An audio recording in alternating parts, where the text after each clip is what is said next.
Hello everybody, I hope you're well. For the benefit of those listening on the audio, my name's James and you're listening to my regular Friday afternoon live stream Ask James, where I welcome questions from the YouTube community on anything football related. Hope you can all hear me well. Sounds like you can. Good. Major team news for this coming week. So just a brief update for you. Ollie Watkins unlikely to play for Aston Villa. Cavani and Varane could be in the squad for Manchester United, but not expected to play. Jonjo Shelvey, major doubt for Newcastle. That's not going to impact you for FPL. No updates from Wolves. Ryan Bertrand still out for Leicester.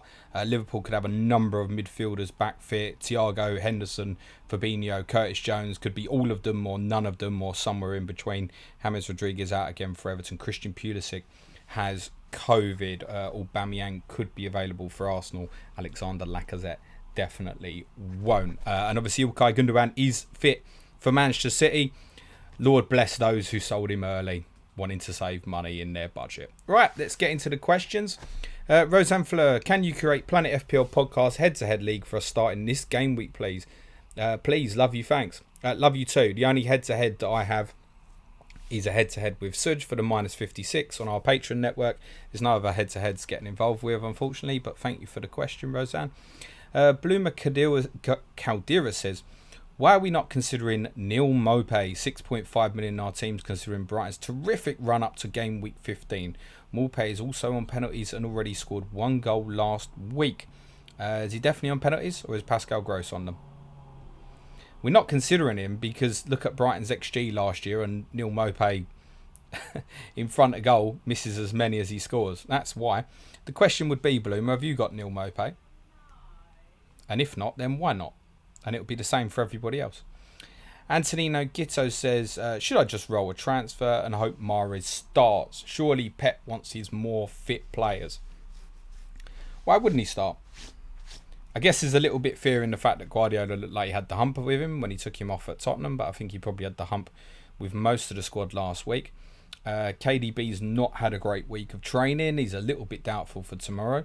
So if he's not fully fit, it's probably going to be the same Man City team, bar I would expect a Kyle Walker or a John Stones or both to come back into the team. But actually the front 4 or 5 players could be exactly the same, actually. So in answer to your question, Antonio, I would roll transfer, mate. As many people in a good position, obviously, will be doing this week. Damien's put in another FPL head-to-head question. I'm going to skip that. Tiffy Ferrero says, Adam Armstrong is rapid pace, bro. Yep, that's a term we like to use. He will score at least 5 goals before game week 7. Goal incoming versus Man United. Your thoughts? My thoughts are with the fixtures at Southampton, as that's pretty ambitious because he's got to play Manchester United, Manchester City and Chelsea in that time. So I would say very, very unlikely. I think at 6 million, Armstrong will be a good option during the season. And if you haven't listened to it, Tiffy, I'd highly recommend yesterday's Clash of the Correspondents where Matt Samuel, clean sheet wipeout, our Southampton correspondent, joined us and we had quite a lengthy chat about Armstrong on that podcast. Neil Thompson says, afternoon James, great content all week yet again, thank you.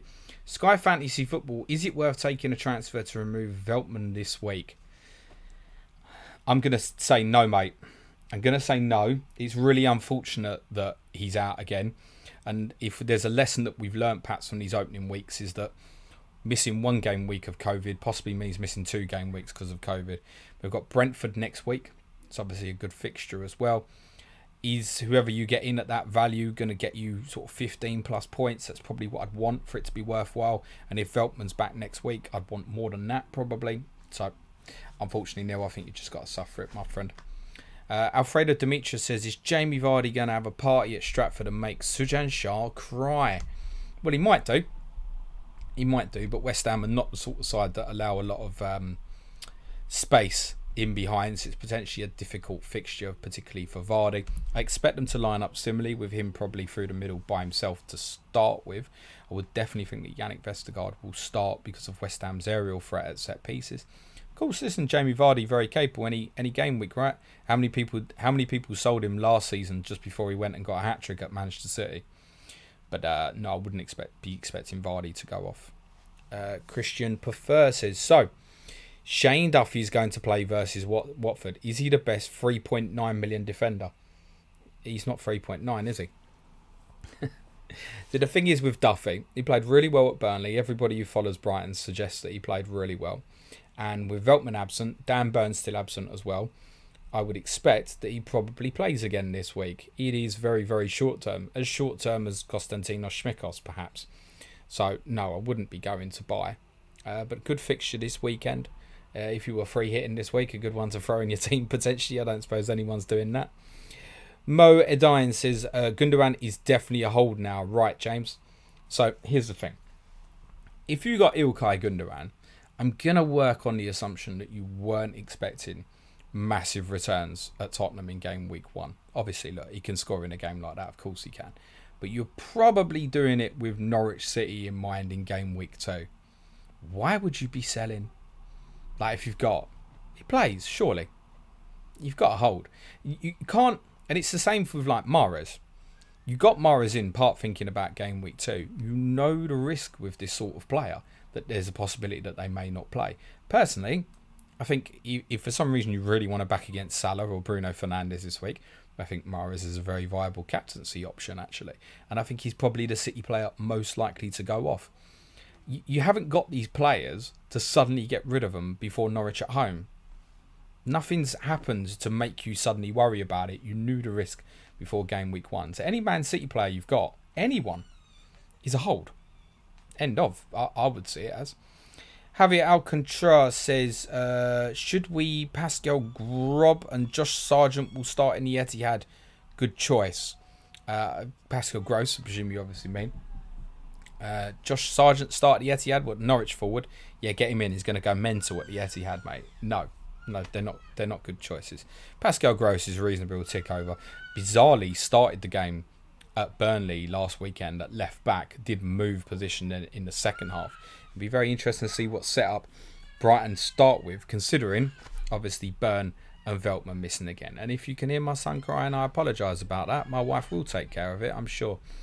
Mo Edine says, you see Lukaku hitting the ground running, or he's going to need some time to start scoring as much as expected from him this season. I think the fixtures suggest that it's probably going to take a little bit of time. Look, he's starting with Arsenal away, Liverpool away, and personally, I wouldn't be certain of him starting this weekend at all, actually. I mean, it's something that could be used later in the game. They'll want him up to full fitness for next week against Liverpool, so I think we can expect to see him involved. Starting, debatable. I certainly no thoughts of buying him from FPL at the moment. It'd either be game week 4 or game week 7 for me, depending on how I land. But no, I don't think there's an urgency or a rush to get to Lukaku. I see his ownership's already up to around about 12%. He'll only need 1 goal and that will double instantly. If he scored at the weekend, it'd be 25% by game week 3, I think, even with Liverpool away. Callum says, Planet FPL podcast, head-to-head league, James, please creating that. What is this with the head-to-head leagues? You're all going to get muted.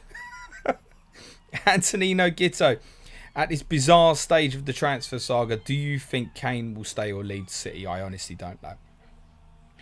I think the transfer will probably happen, but I wouldn't have confidence in anything more than sort of 65 to 70% that it will. I think there's a possibility if the deal has been done, because it does seem strangely and eerily quiet. We don't think Kane will be involved on Sunday. He obviously wasn't involved in the disastrous performance in Portugal last night. There's a possibility that it's done and Tottenham being allowed to do their transfer business. That's a possibility. So I think it probably will happen, but I've maintained all the way through since May that this transfer will not happen till right at the end of the deadline. We've got 11 days to go. Don't expect anything to be confirmed in the next 7 days. Honestly, if it goes through, I wouldn't expect the transfer to be confirmed before August the 30th. And as it stands, I probably don't expect Harry Kane to play for Tottenham again, unfortunately. But I would not be surprised if he stays. Marcus Wyatt says, alright James, tripled up on Villa with a game week 4 wildcard planned. McGinn and Ings stay, but Target seems a problem. Switch to Cash, Mings, or move for another 5 million defender for next 3 game weeks. Cheers. So next 2 game weeks, I presume you mean, obviously, Marcus, if you're wildcarding in game week 4. If you're definitely wildcarding in game week 4, I can definitely see the appeal of staying with Villa. But, I mean, you could go Shane Duffy, couldn't you? For 4 million. As long as you've got a decent enough bench, just in case. That'll put you $1 million in the bank. You might find something that suddenly becomes worth a -4. Interestingly, on target, he obviously had a bit of a torrid game against Ismail Assar last week. But I understand he then played in a behind closed door match against Liverpool on Sunday, and Dean Smith said he played a lot better during that game. The fact that Smith has come out and said that publicly makes me think that he will probably start again, actually, Matt Target. So personally, again, as long as you've got the bench to cover it, I would probably just leave it. Moedine says, do you have a set game week to activate your wild card, or you're trying to keep it as long as possible? Well, my plan at the moment, I mean, majority of people are going to use it game week 7. That's absolutely reasonable, and it might be what I end up doing as well. Ideally, I'd like to go for the Manchester United wildcard, as I'm calling it, between sort of game week 14 and 15. But if I need to use it earlier, I'll use it. That's the plan. Is probably to leave it quite late if I'm in a good position. If I want to use it earlier, I will. It's not like last year where, because I knew blanks and doubles were happening around about game week 18, 19, there was basically no way I was going to use that wildcard unless I was absolutely desperate. This time it will not take me as much to pull the trigger. If I've got 5 or 6 clear transfers, for example, that I know I want to make, I'll pull the trigger. That could well be game week 7. I think will be extremely popular. Can't see me using it for game week 4 unless I have a load of injuries. And I think I'd need a load. So it's probably 7 or aiming around 14, 15. One or the other for myself. Thank you very much for the kind words, Mo. Carl Winfield says, hi James, what are your thoughts on protecting team value early in FPL? I have Ryan Bertrand, who is closing in on a price drop, so I'm debating whether to transfer him out and not sure who for. The problem for you there, Carl, it's not a case of saving the value. The problem is you've got a player who you thought would be an asset who at the moment isn't. He's obviously, according to Brendan Rodgers, is going to miss the game on Monday night again. And it could be that Luke Thomas keeps his place on the left-hand side. Timothy Castagne's available. It could be that he comes into the team. And I think particularly if Castagne comes in, it's possible that Bertrand's got no way back in. So that's a sell. That's the sort of one where I think, yeah, do you know what? You've been really unlucky because of the COVID situation there. But that's a move it on. You've got Man City coming up in game week 4. Yes, admittedly, they have good run of fixtures. But no, I think that's a sell. It sounds to me, Cole, like you're looking to sell possibly for the wrong reasons. The reason you should be looking to sell is you've got a 5 million defender who's not playing and may not get back in the team. Move it on. Is he that unbelievable an asset that you need to hold on to it? Get rid. In terms of the value perspective on it, I think he's overrated. It's a mistake I've made too many times over the years, is worrying about it too much. It's not the be-all and end-all of FPL. The be-all and end-all is making the right decisions.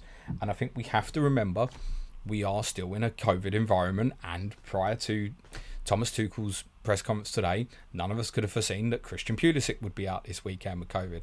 Now, that could be any player, any game week. And it's nice that Tuchel's given us the information, because normally we don't even get that.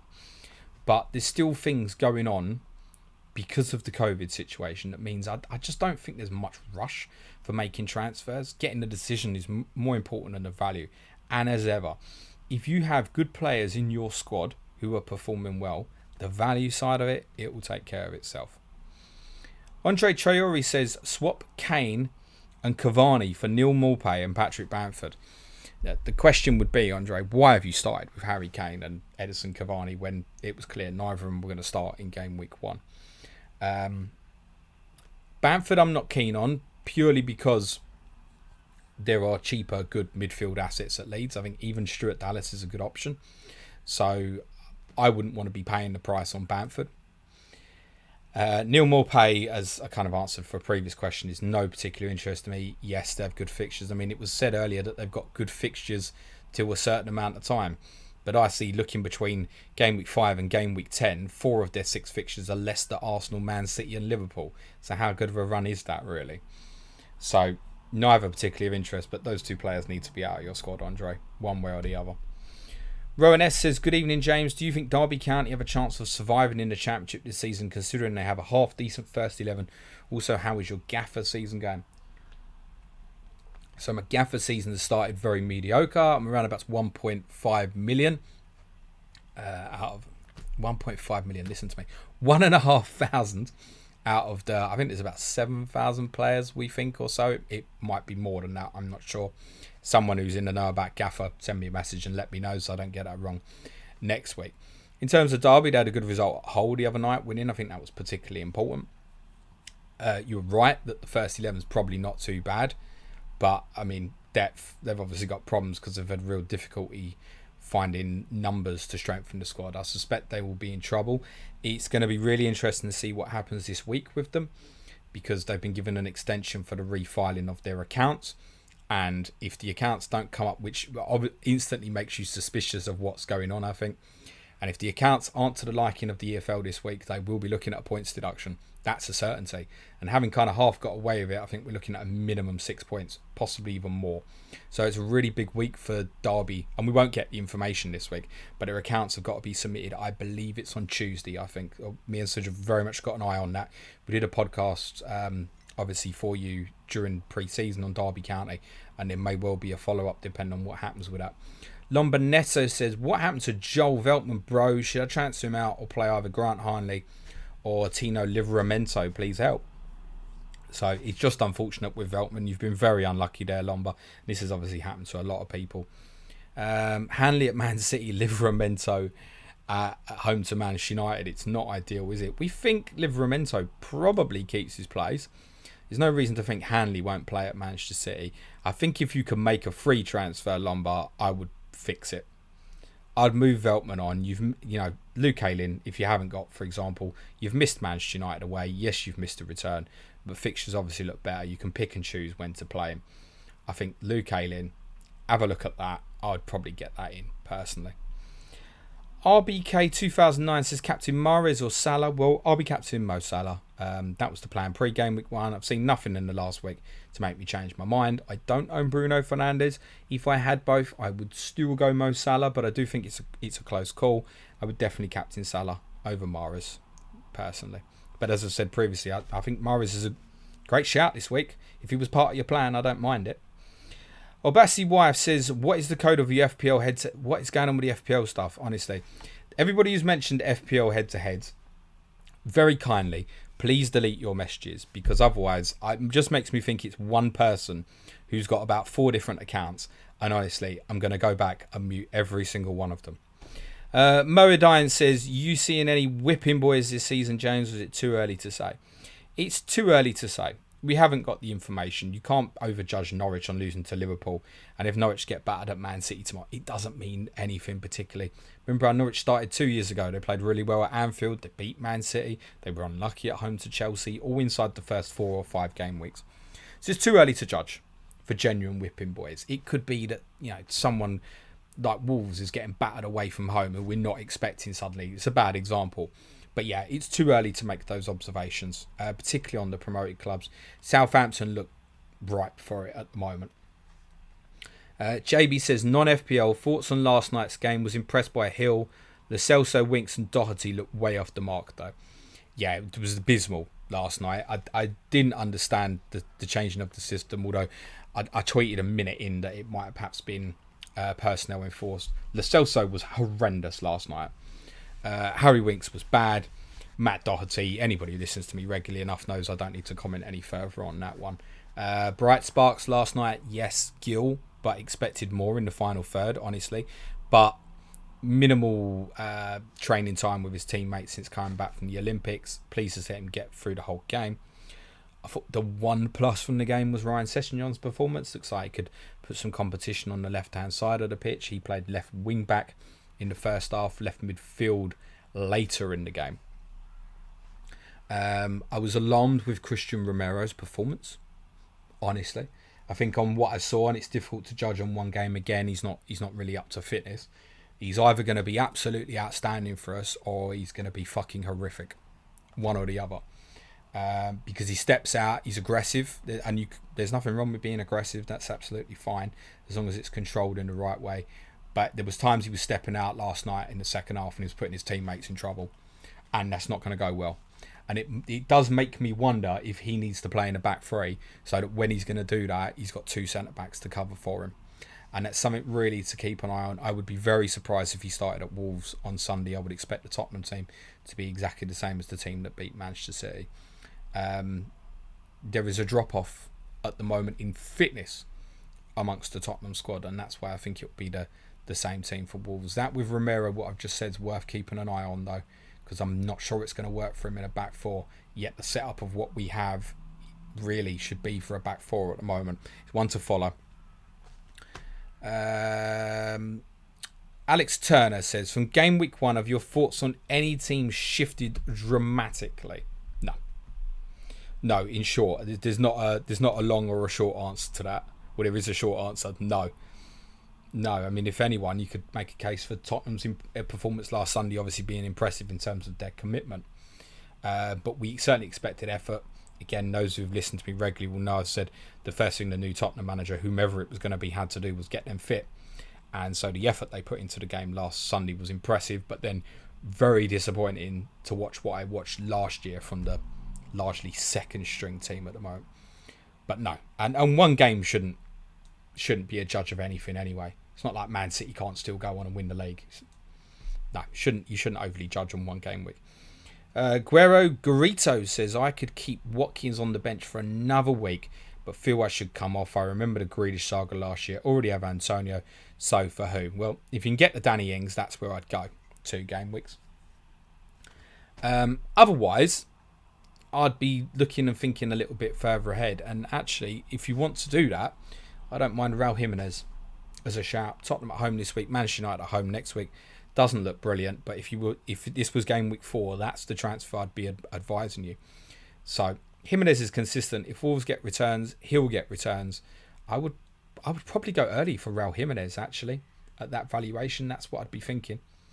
Thank you very much, Lewis James, for your kind works. 9Tank7. What players and teams do you think will suffer from second season syndrome? Leeds is the obvious one you obviously want to put in there. Did the other 2 promoted teams not get relegated last year? I feel like Fulham and West Brom. So this can only be aimed at Leeds United in this question. And again, I don't overread into them getting done over at Manchester United. They did last year. I expect they'll probably win tomorrow against Everton. They've got great fixtures coming up.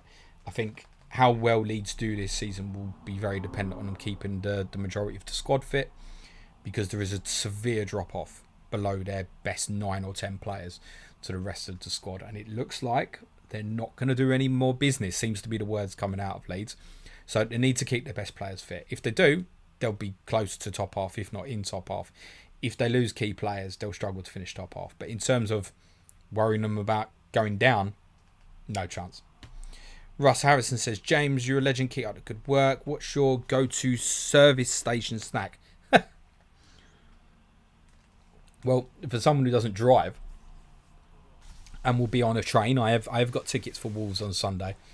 I'll be going up on the train, so service stations are kind of a thing of the past for me now. But whatever's there, whatever's the most unhealthy thing that I can find for me would be the answer to that, Ross. James Horan says, hi James, hope you're well. I know that you were not a fan of the Spurs away shirt, but having seen the horror that Puma unleashed on City, etc., are you feeling any better? God, they're awful, weren't they, them Puma shirts? Did you see I think it was Fenerbahce player last night who scored for them in, I think it was a Europa League qualifier. And he was looking on the shirt for the badge to kiss it and he couldn't find the badge. It's hilarious. And you could tell it was legit. He was really like, where's the badge gone? They're horrendous, those shirts. I mean, they just look like training tops. The Spurs shirt. Look, I'm going to be honest. I'm not going to go parading it around everywhere. I'm really, really not. But it is nowhere near as bad as I thought it was. Even I have to admit that. But I'm not going to be wearing it to Spurs every week. No. I probably will do at some stage because I don't hate it now. And actually on the players, from a distance, it looks absolutely fine, actually. Ayub says, do you think Bamford is the best replacement for Harry Kane if he's set to leave? Are you asking for Tottenham specifically? I mean, that would be ridiculous because he's just signed a new 5-year contract with Leeds over the last couple of days. So, no. Tottenham will be looking in the European market rather than the Premier League if they want a replacement striker. Ray Guna said, love the Bruno analysis on Patreon. Thank you, Ray. I really appreciate that. How do you defend that type of movement? Is it as simple as zonal marking? Also, what player do you think would do the best job at defending against that movement? So, I did a piece for some video footage and analysis for the advanced tier patrons on Bruno's performance against Leeds. It was obviously being man marked by Robin Koch. The problem with man marking is if you go too tight and the striker moves first, you're in trouble. It's as simple as that. And Koch didn't particularly get his distances right. And it wasn't a lack of effort. There were just things in the game where concentration went for a moment and Bruno all game long was looking for the space, which is not something that he always does. But it's something that a lot of United players were obviously doing during the game to try and move Leeds about. Greenwood was dropping short a lot, creating the space for Fernandes to fill into. And it worked perfectly for them. How do you deal with that? Well, you go with a lower block and you actually let him have the ball. The tighter you get, the easier it is for someone to get off you. So man marking is not necessarily the way around it. Yes, zonally around that area. But obviously, having said that, he's not a player you want 25 yards from goal having free reign of the ball because he'll either pick the pass or he can score from that range. Undoubted. One of the things I said in that video, Ray, is if he was my player, whenever he got the ball within 25 yards, if he can, I just want him to shoot because he's got leather in those boots. So different teams will come up with different structures. One of the things I think you're unlikely to see in the game on Sunday is Southampton's centre-backs getting pulled out of position that allows Bruno just to run through. And obviously in Oriol Romeo, they have a far more disciplined midfielder who will go in when the time's there to go in and go and be firm, but he's also very happy to just sit in and protect in the zones. And that's an easier way to defend Bruno. And it's also an easier way to defend against Manchester United, is let them have it. If you give them a time and space to run off of people and make the pitch big, it's to their suiting. We've seen this before with United, even against big opposition, counter-attacking so well on teams. And some of the balls that obviously Pogba particularly were playing on Saturday was just slicing through Leeds. And I don't want to criticise Leeds because when Leeds play Manchester United again, they'll play exactly the same against them in the future. That's their style. And right at the end of that video, Ray, I highlighted one clip where Koch actually managed to achieve what I think he was trying to achieve all game long, which was to get in front of Bruno and actually set Leeds on the attack. It didn't work for them on the day. A lot of other teams will set up differently. That doesn't mean anything I've just said doesn't make Bruno bad for this week, and it doesn't make him particularly good because obviously Bruno can still do the business against Southampton. It will just be a different game. That's all. Ashley Toppis says, good man, James. Thanks for the great content. Thank you, Ashley. Karma, baby. Mane to De Bruyne will roll the transfer. That's a definite roll for me. I mean, we're not even certain that De Bruyne will play. If De Bruyne did play, I think De Bruyne could be the highest scoring player this week, but it's not worth the move, in my opinion, Karma. Craig Davis says, Pogba or Jotter? If I was buying one, Greenwood, but maybe you're asking because you've already got Mason Greenwood. That's who I'd prefer at that price. As discussed on yesterday's Clash of the Correspondents, it'll be interesting to see what happens next with Pogba in terms of will his position stay like that, playing on the left of an attacking setup. Again, the setup for Leeds is not necessarily the setup that United will use going forward. I imagine Pogba does play that position again against Southampton and probably against Wolves next week as well. But on the other side of the international break, depending on fitness, it may be quite different. We need to keep an eye on that. So one game doesn't suddenly make me interested in Pogba. Honestly, if I had to buy one, it would be Jotter. But if he blanked, I would massively regret it with Liverpool to come afterwards. So the honest answer for me right now, Craig, personally, would be neither. FPL Invincible says, good afternoon, James. Barnes to Benrahma is a no-brainer, isn't it? No, because I'm not making the move, mate. I'm holding Harvey Barnes. And I'm rolling the transfer. So if you think it's a no-brainer, crack on. But for me, no. I saw someone did some statistics, I think it might be on Fantasy Football Hub's metric, which suggested their predicted returns over the next 10 game weeks, which is probably way too long for a player at that sort of valuation to be worrying about at the moment, predicted them to score points at kind of a similar rate. Now, obviously, Benrahma is cheaper than Harvey Barnes, so right now, it probably makes Benrahma the better choice. But in terms of moving, nah. How are you going to feel if you make that move and Barnes returns this week and Ben Rama doesn't, and then Harvey Barnes is walking into Norwich next week? No, to be honest, it was a no-brainer for me not to make the transfer. Ryan says, is triple West Ham too risky? I'm not sure you'd want triple. I completely understand. Kind of to highlight the question above, you absolutely can go Ben Rama and Antonio at the moment. Do you want a defensive one? What are they, 1 clean sheet in 15 or something? Like, it's bad.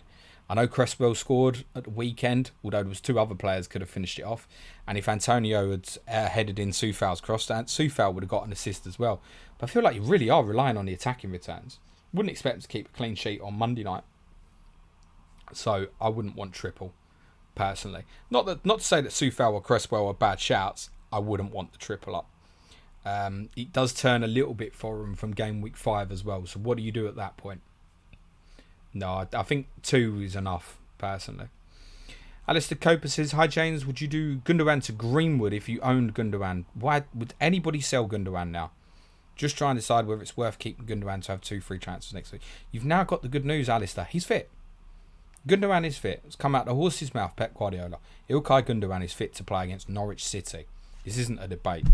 Alex Mann said, benching dilemma. Apologies if it will be on your overlay. Well, that's tomorrow. Benching one of Sarr, Ben Rama, Rafinha and Tony. Currently thinking Sarr, but it's tough. Yeah, it is. But that's probably the choice I would make as well.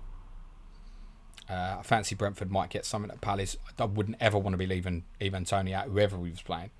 And Palace away shouldn't make you fear. Rafinha against Everton you want. Ben Rama obviously in great form you want. It's not to say Sarr is obviously out of form. But away to Brighton, what's the ceiling there? Can he go big? I think the others are more likely to go big, aren't they? So reluctantly, Sarr would be the one to leave out. FPL Rubber Ducky saying afternoon all. Rockpie123. All I'm saying is the odds on a 1-0 Norwich win are pretty good. Go on then, mate. Stick some money on it. Rajan Fanny said, do you have any Man City players versus Norwich? Nope. I'll be without. And I won't even be hiding behind the sofa. To be honest with you, I probably won't even be looking at my phone. I'm going to take the little man out to play centre and crack on with my day. And if that doesn't happen for whatever reason, I'll probably watch Leeds and Everton in any case. So, no. Of course, yeah, the thing is FOMO, right? Oh my God, Man City players can go off against Norwich. Of course it can. The decision pre-season was, of course that can happen. But over the course of the first 4 game weeks and possibly even the first 7, how often is it going to happen? Not enough to justify, in my opinion. So, yeah, those guys could go off tomorrow. I'll be without any Manchester City players.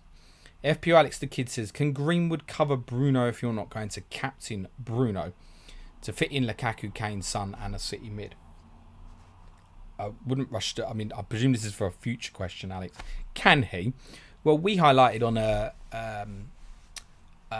podcast we did last Thursday before the season started that Greenwood's non-penalty XG was higher than Bruno Fernandes for the second half of last season. Now, that would suggest it would. Now, once you add the penalty XG back in, then, yeah, Bruno's comfortably clear.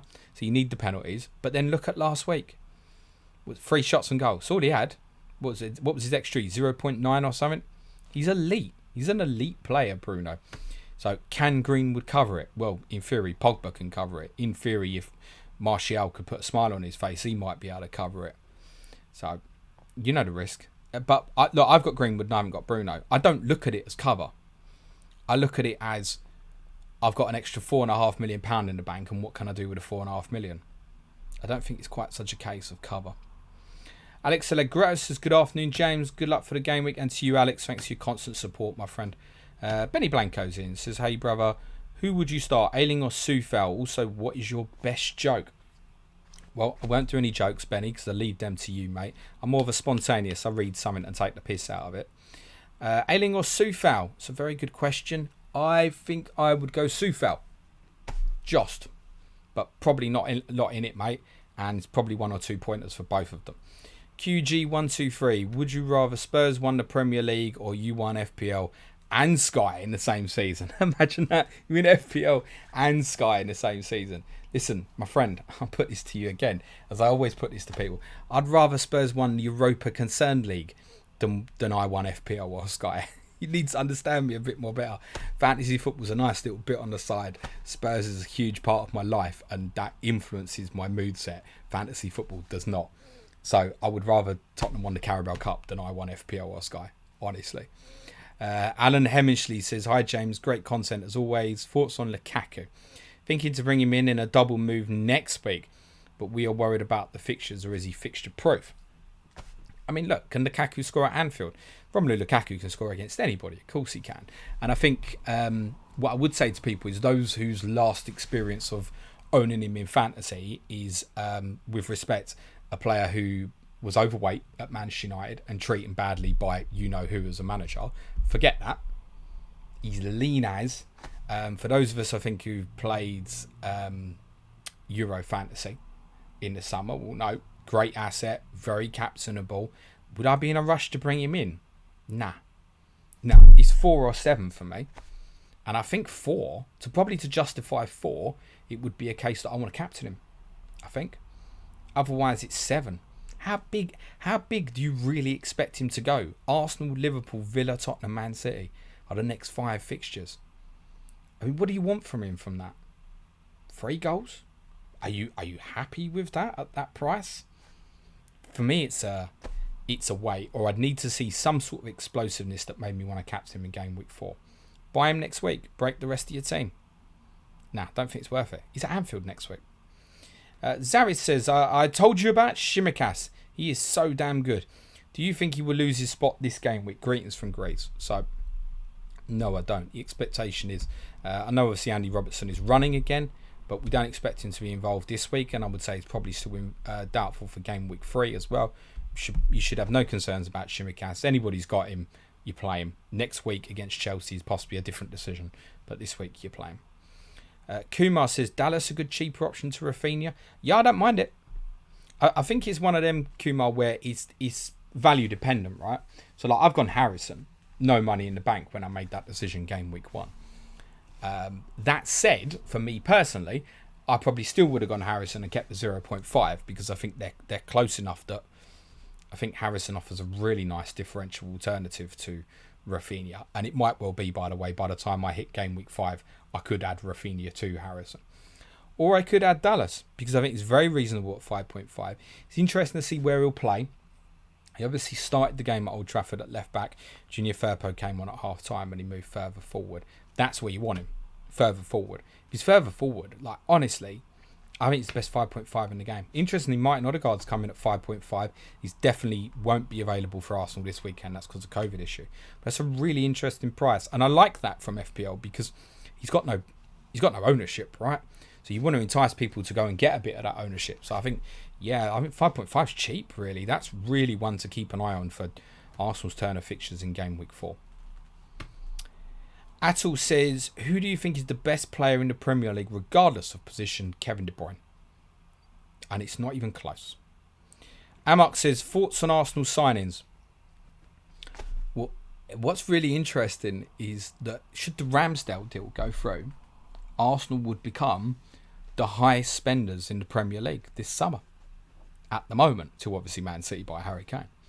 It doesn't feel like it, does it? I think Lukonga's got potential. I think it's probably unfortunate that he's been thrown in at the deep end and was probably not necessary. Ben White is a great signing. I think it was a good deal for Brighton. It was a good deal for Arsenal, and he's a great player.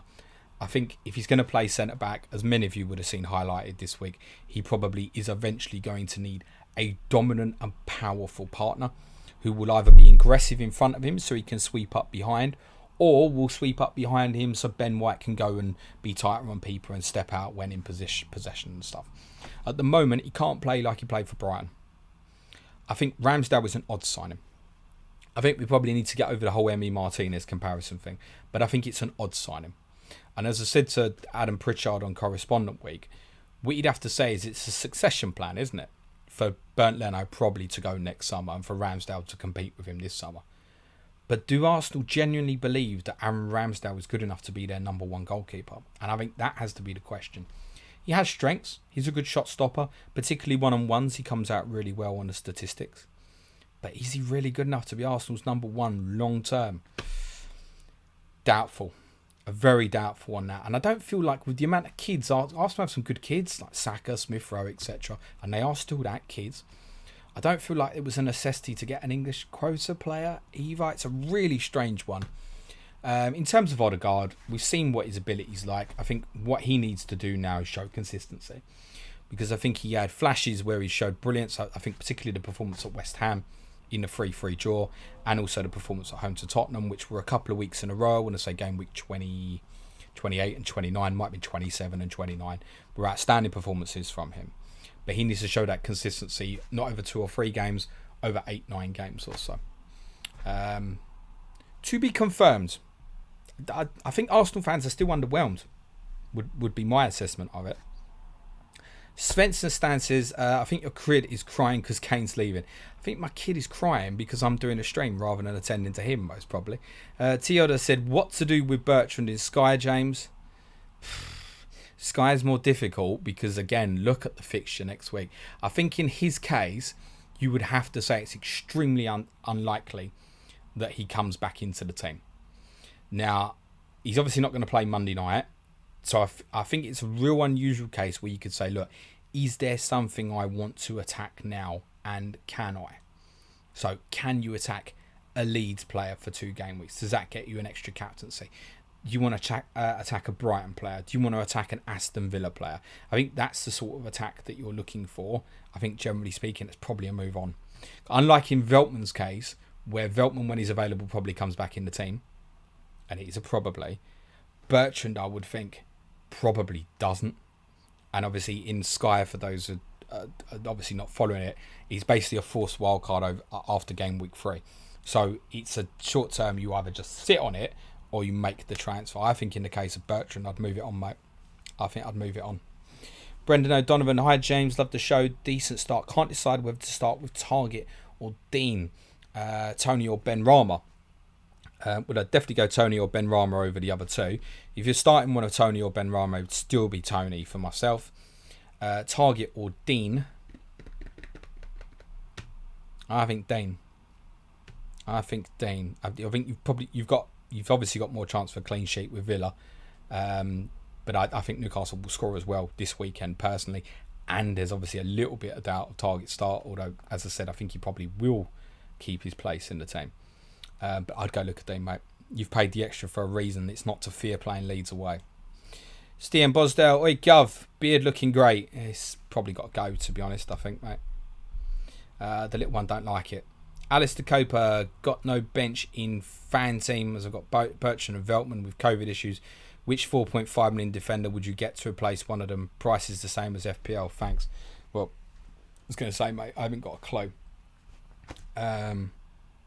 Bertrand, Ailing then, if it's the same price. Don't overthink it, mate. James Johnson, Tanganga triple captain this week, James. Nope, stick it on him for Watford in game week 3, mate.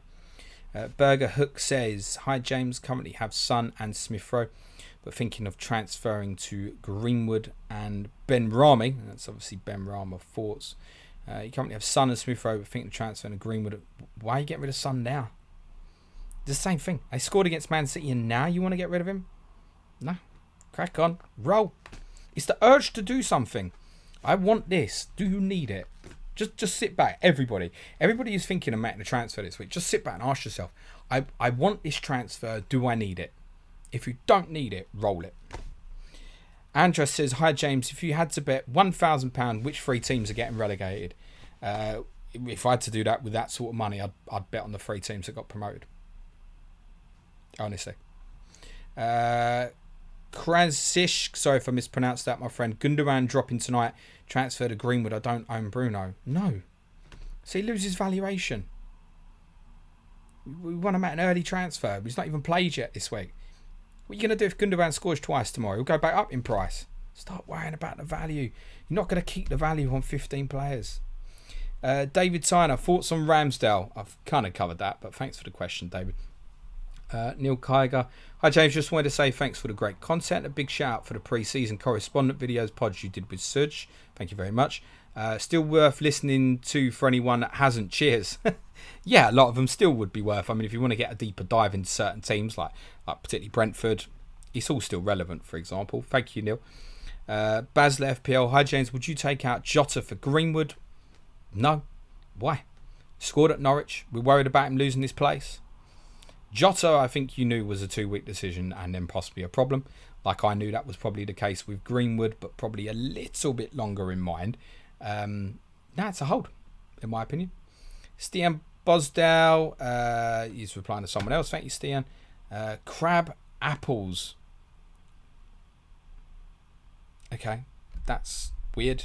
You can get muted. Thanks. NJ, have Mahrez and 1.5 million in the bank. Should I switch to Son while Mahrez start? No, stop with this nonsense. If you got a Man City player, that's it. You keep in. You made your bed, lie in it. Notorious Nerd, is Kane worth the extra over Lukaku?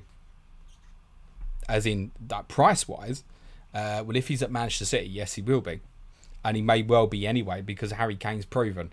And Lukaku wouldn't be the first forward to go to Chelsea and just absolutely flop. Not that I think that will happen. But yes, the pricing is currently correct, especially without the knowledge of what will happen with Kane. Denver CPT 786. I know people don't say this a lot, but thank you for answering FPL community questions. I value it a lot. Thank you very much. No problem. John O'Sullivan. I haven't seen Willock play. 8 goals from 2.6 non-penalty XG implies he's overrated. What do you think? Well, I've seen him play, John. I think he's the best player in the world. No, listen, it's probably unsustainable. It's fairly obvious. But players hit form and do bits. And Joe Willock's a good finisher in front of goal. But the personal opinion, I'm gathering from what you're saying, John, you do watch football. Because you're saying, I haven't seen Willock play. You're not saying, I don't watch football. In that case, I don't know how you ever buy a player that you haven't seen play. Go and find something to give you something of him. I also think he'll probably play deeper for Newcastle this season than perhaps he did during spells during the run-in last year. Not a consideration for me when he's at the same price of like Harrison Salah at the moment, but he might well be. Newcastle never have a great stretch of run of fixtures. Possibly worth looking again around about game week 11 for Newcastle. But no, it's good talent. Probably... Look, he's good enough for Newcastle. He wasn't going to be good enough for Arsenal. It's probably the reality. Shifa said, hi James, in the future, can we have a pod about La Liga, Madrid and Barca financial situation and their clash with Tippus over the takeover of some Liga shares? Yeah, we can look into it probably, but also there's a little bit of me that doesn't want to give them two clowns the light of day at the moment. Listen, we did a podcast in January on the financial situation at Barcelona, and all of it is still pretty relevant. In January, we were saying there is a chance that Barcelona would get thrown out of the Champions League this year. And I think with their financial situation, there has to be questions, and there will be at some point, why that's not happened. Somebody needs to protect that football club and say that they've been linked with buying players this week. Stop it. You can't buy footballers. Someone stop them. They're a mess. Madrid are a mess. The best thing them two could probably do is leave La Liga and play each other 38 times a season and just leave everyone else alone. The problem is they still want their Super League. That's the big problem. The problem is we watch the Super League every week, which is our league. It's better than any other competition. Where would Madrid or Barcelona finish if they came into the Premier League? Let's have a think about that. Right now, it'd be doubtable. It'd have to be debatable if either of them will finish top 4. And I mean that honestly. They're in a bad place. Ben Burns says, James, quick one. Who would you go with? Stick with Rafinha in my team or use the transfer and take the punt on Ferran Torres? I think, Ben, you know what I'm going to say to that, mate. It's going to be keep Rafinha, mate. Finn Cox Harrison, should I transfer Barnes and Ings? For Greenwood and Antonio will cost me 4 points. Sounds like we're chasing points. So Danny Ings has got Newcastle at home and Brentford at home in the next 2 fixtures. You want to sell him? Next question. Rockpie123. Why do you think no big Prem team, City, United, Arsenal, I don't know why you're putting Arsenal in there, mate, have moved for Wilmar Barrios at Zenit? Seems like a really good fit for all three and others. Well, the honest answer is I can't really give you an answer to that. I'm not going to bullshit you. I don't know enough about the player to comment. Brett W says, hi James, I know how you feel about Doherty, but I remember when he first signed, you were amazed how cheap he was. What are your thoughts now? Wolves knew his real value. I was delighted when we got him. I was delighted. He is fucking horrendous. it's honestly so bad. He is so bad. I'd take half of now. If someone could give us 7 million, just take him, please. He's horrendous. Jim said, "Hi James, how annoyed would you be if Spurs don't make it past Pacos de Ferreira, or do you think it would be a benefit without being particularly happy about it?" Come on, you irons, says Jim. Listen, I'll say fine next Thursday if we don't go through, mate. Honestly, because you take the positive out of that. You just go fine. We don't have to be bothered with the Thursday crap. Can play once a week and always play our strongest team in the Premier League, stuff like that. So you would just take the positive out of it. Would I be annoyed? Not really. I'd be disappointed because I think that's a trophy we really should be targeting to win this year. People can say what they want about it. It's despite how long it is, it's Tottenham's best chance to win the trophy this year. Reality. So I would be disappointed. Annoyed? No, I would literally just look at it and go, we ain't got to worry about that now. Good afternoon to Joe Lucas. Hope you're well, mate. I'm the dude says, should I swap Bamford for Antonio or save the transfer and get up to Lukaku next week? Save transfer, mate. Bamford's walking into Everton at home. Lionel Masbay, do you see Kane joining City, James? I've covered that. Thank you for the question. Notorious Nerd, one to start. Ben White v Chelsea, Brownhill versus Liverpool, Gilmore versus City. Oh, that's a pretty shitty choice, isn't it? I'd go Ben White, to be honest. I'd go Ben White. Tiernan says, thoughts on Ferran Torres this week? Punt. Obviously, if he plays through the middle, every chance he'll get a return. He was someone I drafted in the very first draft I did, but gone cold on it. I thought it was interesting that when Jesus came on at Tottenham that he briefly stayed through the middle. But then when De Bruyne came on, they changed it up and he went out on the right-hand side. One to keep an eye on. I know Johnny Pringle's not massive on him, but he's still a young player and can improve. If he plays through the middle, does he score this weekend? The honest answer is yes, possibly. You want to take a punt on it, go for it. Not for me. Lionel Mousey's shared his opinion. He thinks that Torres won't start. Joe Lucas, Rafinha, Benrahma, Tony. One of them to be benched. Which one? For myself, probably Benrahma. Lewis Martin says, are we confident Salah will play game week 4? This is an interesting one. So, and I don't know the full details and I've not had a chance to check on it, but it's something we should look out for over the next week or so. So, depending on where certain players play during the international break, they may have to isolate when they return. Salah has one fixture, I can't remember who it's against, where he wouldn't have to isolate. But the problem is, the game before that is in Egypt, where anybody returning from there would have to isolate. So does he come back from Egypt, then go somewhere else and not have to isolate? It's really confusing. I suspect, and it's a personal opinion here, and I don't know, and I'm not an expert on this by any means. I'm not an expert on anything. I suspect that the Premier League footballers will probably all be given exemptions, and they'll probably all be allowed to play, is what I expect. Otherwise, I can't see where the clubs can be prepared to let these people go, whatever FIFA, UEFA are demanding. I think the Premier League clubs would be quite within their right to say, well, no, hang on a minute. If he goes and plays for them, he's going to miss the Premier League game when we play his wages and stuff like that. So I suspect they'll probably find a way of getting exemptions for a lot of these players, but it might be that government just do not allow it. I don't know. It's something to keep an eye on over the next week or so. It does mean that particularly if you're buying, I think, South American or African players, you should be very, very careful over the next couple of weeks. Sriram says, just popping in to say hi. I love what you and Suj are doing. Also, Dyer or Tanganga for defence. I'll answer the question seriously, Sriram. As I said, I'm concerned about Romero in a back four. And it's difficult because I know he's not fully fit. And what I saw last night, I think it could be scary. At the time when we changed to a back four last night, Carter Vickers moved from right-hand side centre-back in the back three to left of Romero in a back four. That suggests to me that at the moment that Romero will not play left-sided centre-back. Therefore, favouritism between Dyer and Sanchez would certainly lie with Eric Dyer at the moment.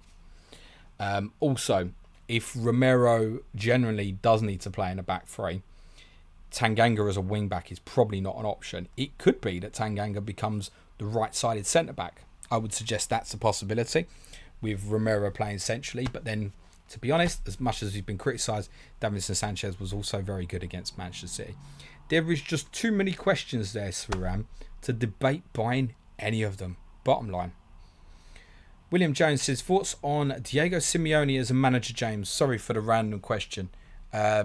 Negative, bores me to tears. Probably would be good in a street fight against Mourinho.